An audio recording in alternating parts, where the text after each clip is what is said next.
Today, the Middle East is widely seen as the heartland of the Arab world. Countries like Syria, Iraq, Egypt, Jordan, Libya, Algeria, Morocco, and Saudi Arabia are almost universally associated with Arab culture and the Arabic language. But this identity is the result of a long process known as Arabization, which dramatically reshaped the ethnic, linguistic, and cultural makeup of the region. Before the rise of Islam in the 7th century, most of the peoples in what we now call the Arab world were not Arabs. How and why did this transformation occur? Prior to Arabization, the Middle East was a vast mosaic of civilizations and languages, many of which had developed thousands of years before Islam. In Egypt, the ancient pharaonic civilization gave way to a Hellenized and Romanized Christian society. The native Coptic language, a direct descendant of ancient Egyptian, remained widely spoken well into the Islamic period. Egyptians identified more with their Christian or Hellenistic heritage than with any Arab affiliation.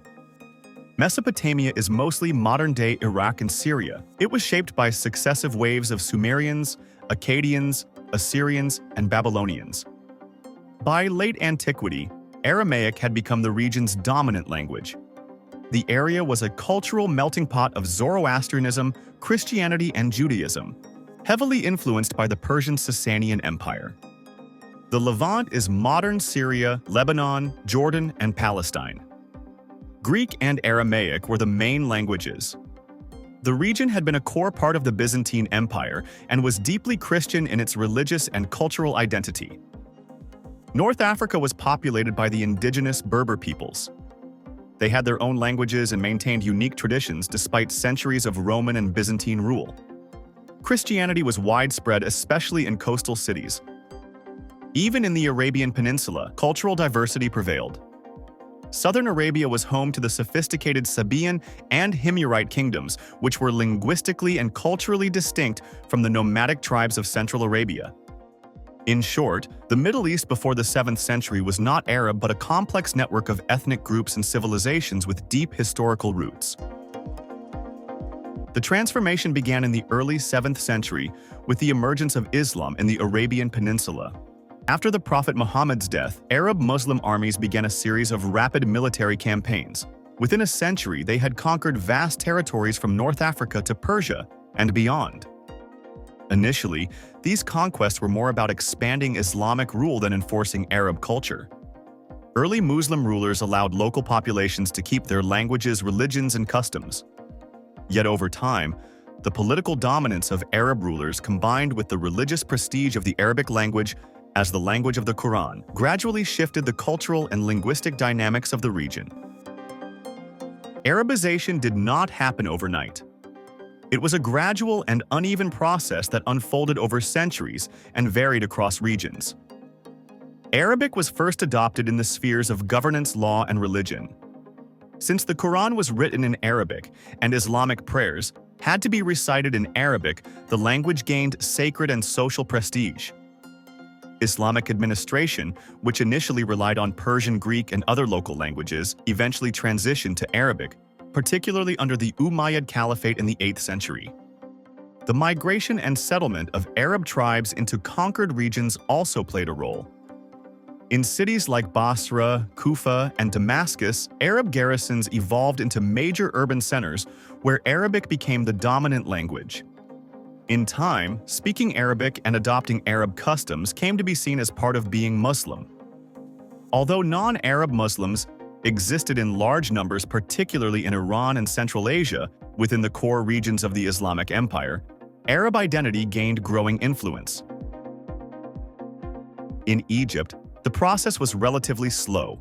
Coptic remained in use in rural areas for several centuries. But as Arabic became the language of state and religion, and as conversion to Islam increased, Arabic gradually replaced Coptic. By the 10th century, Arabic had become the primary language of the urban population. In Iraq, the Abbasid Caliphate made Baghdad a center of Islamic learning, Arabic science, and philosophy. Aramaic, the language of much of the population, declined steadily in favor of Arabic, especially in Muslim communities. The Levant saw Arabic replace Greek and Aramaic over the course of 2 to 3 centuries. The Umayyad dynasty based in Damascus played a major role in this transformation, promoting Arabic through administrative reforms and architecture. In North Africa, the Arabization of the Berbers was deep but not complete. Many Berber tribes adopted Arabic and converted to Islam, especially in urban centers. However, Berber languages and identity persisted in mountainous and rural areas. Today, Berber cultural revival movements continue to push back against centuries of marginalization. A crucial distinction must be made between Arabization and Islamization. While the two often went hand in hand in the Middle East, they are not synonymous. Some regions, such as Persia, adopted Islam but resisted Arabization. Iranians retained their Persian language and cultural identity, eventually creating a distinct Islamic civilization that thrived in poetry, philosophy, and architecture while using Persian as their primary tongue. However, the country adopted an Arabic script. The same pattern occurred in Turkey, Central Asia, and South Asia, where Islam spread without the adoption of Arab identity. This shows that Islam does not inherently require Arabization. The two were closely linked in the early Islamic empires, mainly because Arab Muslims were the first to spread the religion. Arabization received renewed emphasis in the 20th century with the rise of Pan-Arabism, a political ideology that promoted the unity of all Arab-speaking peoples. Leaders like Gamal Abdel Nasser in Egypt and the Ba'ath Party in Syria and Iraq encouraged Arab identity in schools, media, and government. This movement often ignored or suppressed minority identities, such as Kurds, Berbers, Copts, and Assyrians, in the name of national unity. Non-Arab groups were sometimes forced to assimilate or denied cultural recognition. Pan-Arabism thus reinforced the legacy of historical Arabization and complicated efforts to preserve pre-Arab cultural traditions. Despite centuries of Arabization, the Middle East is far from culturally uniform. A number of ethnic and religious groups have maintained distinct identities and are increasingly vocal in their demands for recognition. The Kurds, who live in parts of Iraq, Syria, Turkey, and Iran, have resisted Arabization and continue to speak Kurdish, which is an Indo-European language. In Iraq and Syria, Kurdish autonomy movements have gained momentum in recent decades. In Egypt, the Coptic Christian community preserves its religious identity and seeks cultural autonomy, though the Coptic language is no longer widely spoken. Assyrians and Arameans in Iraq and Syria maintain the Syriac language and Christian liturgy despite political marginalization. In North Africa, Berber identity is undergoing a revival. Algeria and Morocco have officially recognized the Amazigh language, and cultural organizations actively promote traditional customs, names, and history.